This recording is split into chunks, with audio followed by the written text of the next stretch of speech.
What's good, my lovely peoples? It's your main man Solace here, the humble servant of the life. I want to do this quick video called Aleph Lamed Chaiim. Now, this is an ancient Hebrew word, and it would have been pronounced or said like El Chaiim or L'Chaim. It basically would have meant all is life or God is life. It would have been giving praise to the life over all else. Basically, the stuff I teach, the mighty all. Now we have the Jewish brothers of today times. They say L'Chaim. This is basically what they do at bar mitzvahs. It's like an ode to the life, a toast. Now, to the ancient Hebrews, they wouldn't even have pronounced it that way, and it would have meant way more than that to them. It would have been pronounced L'Chaim as opposed to L'Chaim.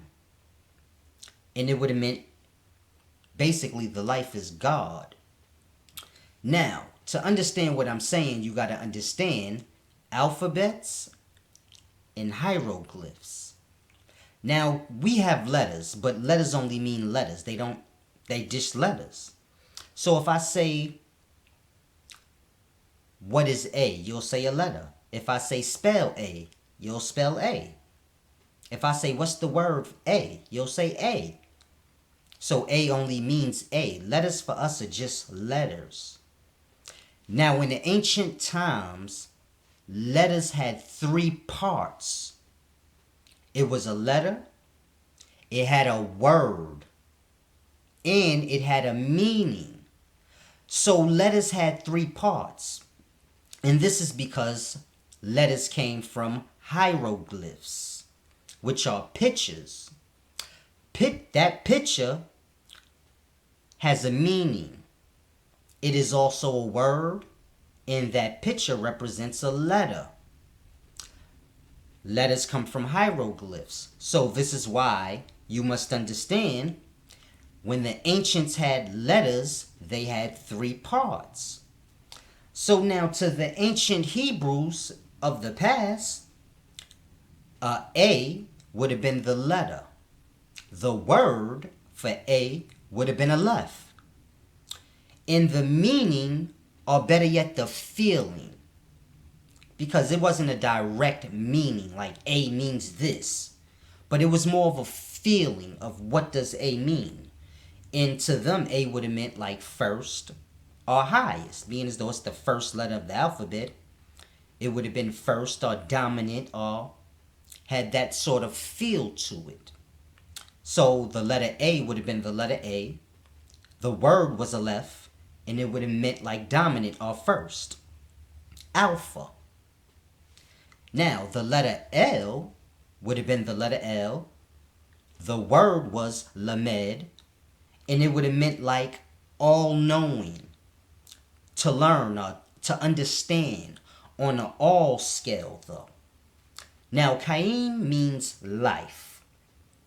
So you got to understand, when the ancients said Aleph Lamed Chaiim, which would have been pronounced L'Chaim, it basically meant first, highest, all-knowing is life. Basically, life is God, giving complete praise and worship to the life, or as I call it, the mighty all. So this is what L'Chaim would have meant in the past. Now, through translation in things of this nature, this is how Aleph Lamed, which is A-L, which would be pronounced El, became God without the life attached anymore. So it's a deep thing you got to understand. A lot of languages borrowed from the Hebrew language to create their own. Like a lot of the Latin languages, the Yiddish language, they borrow from every language. But a lot of languages we have today, and many of the old ones, borrowed from the ancient Hebrew language. So you figure when they was borrowing, this is how things was getting confused. Because they would take the letter L and it would mean the letter L. And then they would take the spelling of L, which is A-L, which would be E-L, the way they would spell it, and it would be L. And it would still have its meaning, all-knowing, supreme, dominant, basically God. And this is how L becomes God without the Chaiim, or the life attached anymore. Because when they take it and translating, they don't have a full understanding of what it meant to the people. The people knew you don't separate Aleph Lamed from Chaiim. That stays together. But when translating, L is L, that's a letter, and L is God. The spelling of it, E-L, that is something else. That is God. And this is how that happens. Just like Alpha. They took A was the letter, then they made the word for A Alpha, which is the dominant. And this is how that happens. They lose sight of things, and it's a deep thing. And this is how L becomes God without the life attached. And it's just like now in Latin languages. You have E-L and you have L-A. L and La. They're borrowed from Hebrew spelling and sound of the Hebrew letter L. Grasp that. Like Mexicans, they have L and La. These are words in Latin. They mean the, I believe. L means the, masculine, and La means the, like, feminine, if I'm not wrong. Now, this comes from the Hebrew word the Hebrew letter L. Grasp. When you pronounce L, it is E-L. That's how you get the Latin L, E-L. When you say L, it is La, La. So that's how you get the L-A in Latin, La. So it's a simple thing we got to grasp. But in translations, in people making their own languages, they lose sight of meaning. So L'chaim didn't mean to the life or a bar mitzvah type of thing. It meant life is God, the mighty all. That's everything. You got to grasp that.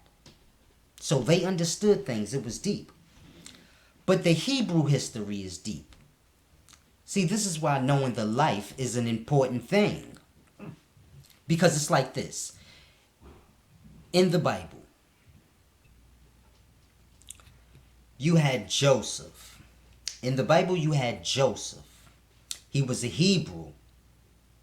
Now, the Hebrews were a nomadic people. They had an understanding of life. They wasn't trying to control over the life and dominate areas and dominate over people.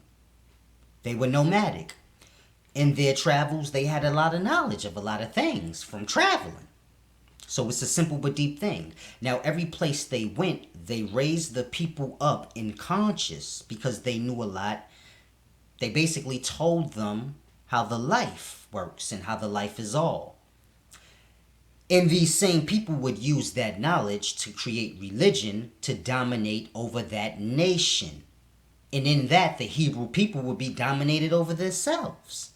Then they would go to another place and it would happen all over again. So when you have the story of Joseph in the Bible, he was sold to the Egyptians. He basically helped the Pharaoh, basically raised him up, made him like the smartest Pharaoh of all times. He made Egypt great. And the Hebrews was just slaves and citizens there. They used the knowledge that they got from Joseph to reign over the nation. He was a Hebrew. So you got to grasp. It was simple. It was the same with Solomon. He was the smartest, wisest man of all times. when he was kicking that pure knowledge of the life. And then when men altered the knowledge and used it to be supreme over the nations, then the shit that Solomon was kicking sound like dumb babble. And that's why they said Solomon became dumb. But it's all to who's saying it. Did he start saying different shit? They never said that. They just said, oh, whatever he says now is dumb. So you have to grasp. It's the same with Abraham. This is why he was told he was going to be blessed with land, because they was nomadic. They moved around. People pretty much used them of their knowledge and then reigned over their nation. And being as though the Hebrews was there too, they reigned over them too. So it was a deep thing. That's why when Moses was freeing them and they kept going to the symbolism, he like, yo, what are y'all doing? All of that comes from the truth. We don't deal with that. That's for lost people. So it was a deep thing we got to grasp. That's why I used that word, Chaiim. I still use it now. Chaiim. I say the whole thing. Aleph Lamed Chaiim. Because that was a black race of people, and that language is one of the oldest languages that we have, that we know of.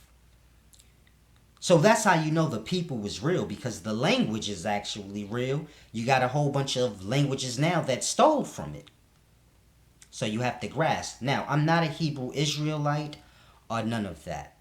I understand the life. Therefore, I understand all texts. Y'all just have to get to a level to grasp. But if you're looking for something to worship, you might want to start there. Aleph Lamed Chaiim. The life is all. That's the mighty all. You got to grasp that. It's your main man, Solace.